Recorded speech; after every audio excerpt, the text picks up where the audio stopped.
എല്ലാവർക്കും പുതിയ ഒരു വീഡിയോയിലേക്ക് സ്വാഗതം. ഇപ്പോഴത്തെ കോർപ്പറേറ്റ് ഇന്ത്യ ഡിസ്കസ് ചെയ്യുന്ന ഏറ്റവും പ്രധാനപ്പെട്ട ടോപ്പിക്കുകളിലൊന്നാണ് വർക്ക് ലോഡ് മൂലമുണ്ടാകുന്ന സ്ട്രെസ്സ്. ഈ അടുത്ത കാലത്ത് ഒരു കോർപ്പറേറ്റ് കമ്പനിയിലെ ഒരു വനിതാ എംപ്ലോയിയുടെ ഒരു ട്രാജിക് ഡെത്ത് ഈ ഡിസ്കഷൻ്റെ തീവ്രത കൂട്ടുകയാണ്.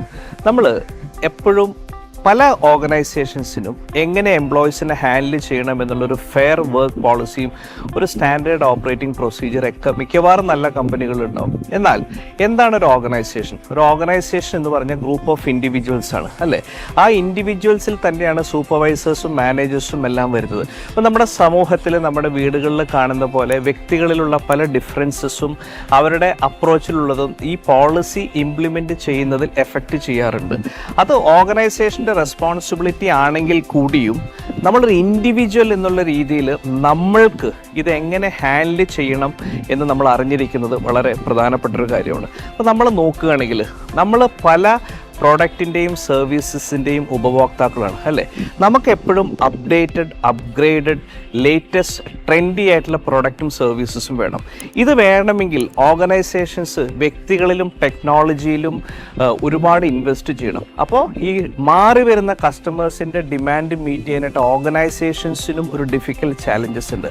അപ്പോൾ പലപ്പോഴും ഇത് ഇംപ്ലിമെൻ്റ് ചെയ്യുന്ന രീതിയിൽ നമ്മൾ ഓരോ വ്യക്തികളും എങ്ങനെയാണ് ഒരു ഡിഫിക്കൽട്ട് സിറ്റുവേഷൻ ഹാൻഡിൽ ചെയ്യണമെന്ന് അറിഞ്ഞിരിക്കണം. അപ്പോൾ സ്ട്രെസ്സ് എന്ന് പറയുന്നത് നമ്മുടെ ഒരു ഡിഫിക്കൽട്ട്, ഒരു ത്രെറ്റനിങ് സിറ്റുവേഷനിൽ നമ്മൾ ബോഡി തരുന്ന ഒരു നാച്ചുറൽ റെസ്പോൺസാണ്.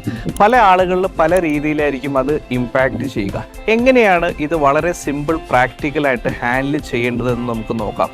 എൻ്റെ പേര് നിഷാദ് കരീം. ഞാനൊരു കോർപ്പറേറ്റ് ട്രെയിനറാണ്. ഏകദേശം 30 വർഷത്തോളം പല കോർപ്പറേറ്റ് കമ്പനീസിലും വർക്ക് ചെയ്തിട്ടുണ്ട്, HR ഒക്കെ ഹെഡ് ചെയ്തിട്ടുണ്ട്. അപ്പോൾ അതിൻ്റെ നമ്മുടെ ഒരു പ്രാക്ടിക്കൽ ആസ്പെക്റ്റിൽ ഏറ്റവും പ്രധാനമായിട്ട് നമ്മൾ ഐഡൻറ്റിഫൈ ചെയ്യുന്നുണ്ട് എന്ത് ആസ്പെക്റ്റാണ് നമുക്ക് ഒരു സ്ട്രെസ്സ് തരുന്നത്, ഒരു ഡിഫിക്കൽട്ട് സിറ്റുവേഷൻ തരുന്നത്.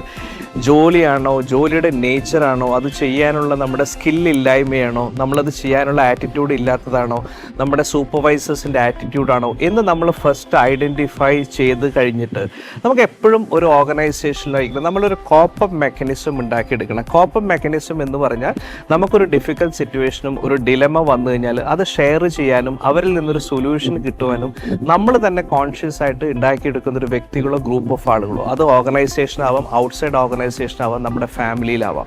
ഇത് എന്തിനാണെന്ന് വെച്ച് കഴിഞ്ഞാൽ പലപ്പോഴും നമ്മുടെ ഡിഫിക്കൽട്ട് സിറ്റുവേഷൻ നമുക്ക് ബൗൺസ് ഓഫ് ചെയ്യാനായിട്ട് പറ്റും. ഈ വർക്ക് റിലേറ്റഡ് ആയിട്ടുള്ള പലപ്പോഴും നമുക്ക് പുതിയ മെത്തേഡ്സിൽ നമുക്കൊരു വർക്ക് ചെയ്യാൻ പറ്റും. ഇപ്പോഴത്തെ കാലഘട്ടത്തിൽ നമുക്ക് ഒരുപാട് ടെക്നോളജിക്കൽ എനേബിളേഴ്സ് ഉണ്ട്.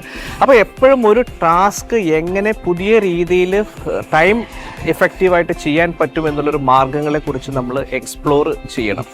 കാരണം നമുക്ക് പെട്ടെന്നൊരു കാര്യം ചെയ്യാൻ പറ്റിക്കഴിഞ്ഞാൽ അതിൻ്റെ റിലേറ്റഡ് ആയിട്ടുള്ള ഡിഫിക്കൽട്ടീസ് നമുക്ക് പറയും. പല സ്റ്റഡീസും പറയുന്നത് പലപ്പോഴും ഒരു വർക്കിനേക്കാൾ ഉപരിയായിട്ട് ഇത് എങ്ങനെയാണോ ഡെലിഗേറ്റ് ചെയ്യപ്പെടുന്ന രീതി, അതാണ് ആളുകൾക്ക് ഡിഫിക്കൽട്ടി, സ്ട്രെസ് ഉണ്ടാക്കുന്നു എന്നുള്ളതാണ്. ഇപ്പം നമ്മൾക്ക് ഒരു വർക്ക് ചെയ്യാൻ ഇഷ്ടമാണ്, നമുക്കൊരു വാല്യൂ ആഡഡ് വർക്ക് കിട്ടി, പക്ഷെ അത് ഫിനിഷ് ചെയ്യാനായിട്ട് നമുക്കൊരു ക്വാളിറ്റി ടൈം കിട്ടിയില്ല എന്നുണ്ടെങ്കിൽ, വളരെ സ്ട്രെസ്ഡ് ആയിട്ടുള്ള ടൈം ലൈൻ, ഡെഡ് ലൈൻ ആണെങ്കിൽ അത് ആളുകൾക്കൊരു ഡിഫിക്കൽട്ട് സിറ്റുവേഷൻസ് ഉണ്ടാക്കും. അപ്പോൾ നമ്മൾ എല്ലാത്തിനെയും ഒരു റിയലിസ്റ്റിക് ആയിട്ട് ഹാൻഡിൽ ചെയ്തിട്ട് നമുക്ക് എപ്പോഴും പറഞ്ഞ പോലെ അൺറിയലിസ്റ്റിക് ആയിട്ടുള്ള സംഭവമാണ് എന്നുണ്ടെങ്കിൽ പല ഓർഗനൈസേഷൻസിലും എംപ്ലോയീസിൻ്റെ ഗ്രീവൻസസ് എസ്കലേറ്റ് ചെയ്യാനുള്ള പല ബോഡീസ് ഉണ്ടാവും.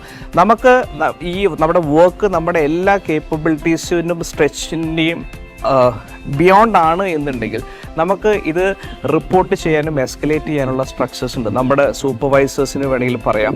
ഇപ്പോൾ സൂപ്പർവൈസേഴ്സ് ആണ് ഒരു വില്ലൻ എങ്കിൽ നമുക്ക് അടുത്ത ലെവൽ സ്കിപ്പ് ലെവൽ മാനേജേഴ്സിൻ്റെ അടുത്ത് പോയി പറയാം. അതല്ലെങ്കിൽ HR ബോഡിയിൽ പോയിട്ട് നമുക്ക് റിപ്പോർട്ട് ചെയ്യാം. കാരണം നമുക്ക് ഓർഗനൈസേഷനിൽ എപ്പോഴും പോളിസീസും ഗൈഡ് ലൈൻസും ഉണ്ടെങ്കിൽ കൂടിയും ഇത് ഇംപ്ലിമെൻറ്റ് ചെയ്യുന്ന രീതികളിൽ വ്യത്യാസം വരാം, ഡീവിയേഷൻസ് വരാം. ഇത് മനസ്സിലാക്കേണ്ടത് നമ്മുടെയാണ്. ഫൈനലി നമ്മുടെ ബോഡിയും നമ്മുടെ ഫിസിക്കൽ ഇമോഷണൽ വെൽബീയിങ്ങും നമ്മുടെയും കൂടി റെസ്പോൺസിബിലിറ്റിയാണ്. അപ്പോൾ we have to take a reality check and escalate whenever things go beyond our control. Hope this video is useful. Thank you very much for watching.